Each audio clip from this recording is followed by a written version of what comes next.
What's far deadlier than most people realize? Story 1. Going for runs on the roads at night without wearing lights or reflectors. Oftentimes people even wear black. They think that just because they can see the car, that the car can see them. It only takes one accident to change someone's life completely. Story 2. Smoke. It's not only the fire that can kill you, and there is a very good reason you're taught to stay low escaping a fire. The smoke is a hot gas layer that can melt your face off, and that's forgetting the lung damage that it can do. I survived a house fire when I was 12. 25 years later, I still have to explain the scarring on my lungs when I have a chest x-ray. I have also developed a long-term respiratory illness. I don't really complain though, since if my dad had woken up 5 minutes later, we would have all died. Story 3. Essential oils. Do not put them in your food. They are not made to be food safe. Some of them are capable of burning a hole in your esophagus. Why people think they're food safe, I'll never know. They, shady MLMs, also recommend using the oils on babies and children. They can cause chemical burns. Heard about one story where a newborn baby had to be on IVs, but the mom was obsessed with essential oils, so she snuck in and rubbed some on her baby, which then got into the IV wounds. Story 4. Engulfment and confined spaces. With confined spaces, people usually don't realize that O2 runs out rather quickly. Engulfment, because people probably don't think about essentially drowning in non-liquids. Flowing solid materials don't even have to cover your nose to asphyxiate you. Anything above belly button level will slowly constrict your diaphragm each time you breathe out, just like a boa constrictor. I fell into a deflashing vat of shirt buttons once when I was about 13 years old. My dad was the plant manager of a shirt button factory in Knoxville, Tennessee back in the early 1980s. He and I were there on a Sunday morning. He was doing paperwork and I was exploring the plant. Got to the section where the deflashing tanks were and tried to lean over and scoop up a handful of buttons. Lost my balance and fell in. I was about 5 or 6 feet deep, but filled with plastic shirt buttons. I went all the way to the bottom. I was able to stand up and stand on top of the mixing blades that were turned off. Took forever to get out. The buttons squeezed me as I tried to move. Scariest moment of my life. I don't even let my kids do the whole bury me in sand at the beach thing. Terrible memories of that. I know of a dude who was being buried in sand at the beach by his family and died when the rocky layer underneath the sand shifted, opening a void into which he was sucked. Scary shit. Story 5. A Brazilian butt lift, BBL, gives people a figure reminiscent of the Kardashians and is hugely popular for people getting that Instagram body. But a paper in the Aesthetic Surgery Journal found that 1 in 3,000 BBLs resulted in death, making it the world's most dangerous cosmetic procedure. Don't Google botched Brazilian butt lift. Saw a woman walking on the street with a botched butt lift and it looked like she had bowling balls in her back pockets hanging down her legs. Story 6. Testicular torsion. Don't be embarrassed to ask for help. In all honesty, the embarrassment is all in your head.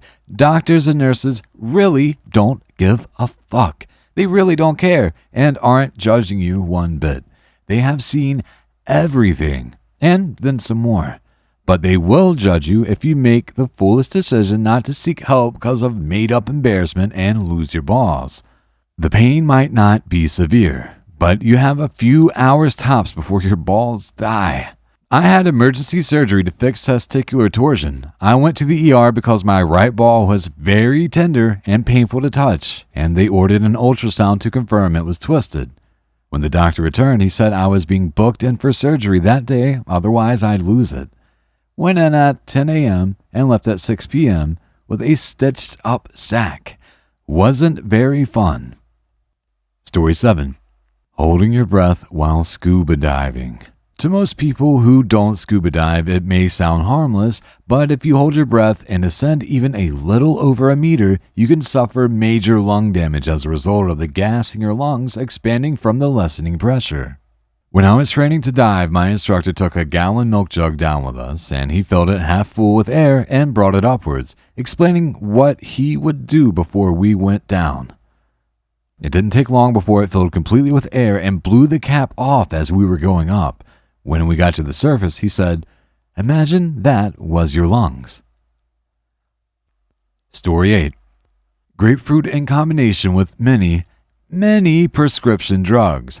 Basically, grapefruit can affect the way your medications work. With some meds, adding grapefruit screws up the way your body metabolizes the drug, so you end up with far more than the prescribed dosage. It can also work in the opposite way with other drugs, leaving you with less than the prescribed dosage. This is especially bad if you have high blood pressure or arrhythmia. Story 9. Quit drinking. Been an EMT for a while and work with a lot of the homeless population. Will gets called for people who decided today is the day to finally quit drinking and do it cold turkey. As soon as the next morning, people can present with delirium tremens. Severe withdrawals can induce seizures and can also lead to death. A lot of these people will think because they quit hard drugs like heroin or meth cold turkey, alcohol would be the same without knowing the major effects it can have on your health. Story 10.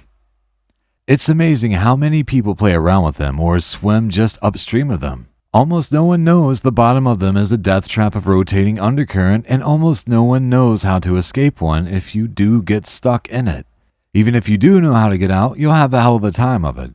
If a kid gets stuck in one, they're as good as dead, as is anyone who goes in to save them. Very few actually have warnings around them. If you unluckily get trapped in one, try to swim down to the bottom and swim or claw your way downstream along the bottom a ways and then swim up to the surface. Got caught in one as a preteen. I was downstream of it when the water was only about 2.5 feet deep and decided to walk up to it and climb up. Once I got close, my footing just dropped out from under me because it had eroded to be about 6 or 8 feet deep there, and I got tumbled underwater until I managed to kick off the bottom of the damn thing far enough towards where the water would push me downstream instead of sucking me back in. I remember coughing up some water and throwing up some water in the shallows below it and being near too exhausted to drag myself to shore. I still can't believe they don't post more warnings or rope these death traps off. Fuck teaching children about quicksand. Teach kids about these forms of population control littering rivers and streams. Oh yeah, this was an incredibly small one too. If it had been any deeper or bigger, I definitely would have died. Story 11. Trucker here. I've had 2 blood clots in my legs from driving long distances and having my legs pressed against the corner of the seat for hours on end. One almost killed me. Apparently, it's very common with truckers. You're supposed to stop and walk around every hour and a half to keep things circulating, which almost nobody does due to time constraints. The same thing happens in gaming chairs, apparently. People forget to move their legs because they're so focused on the game. You don't need to worry so much if you're younger, but if you're a gamer who's a little older, please be aware.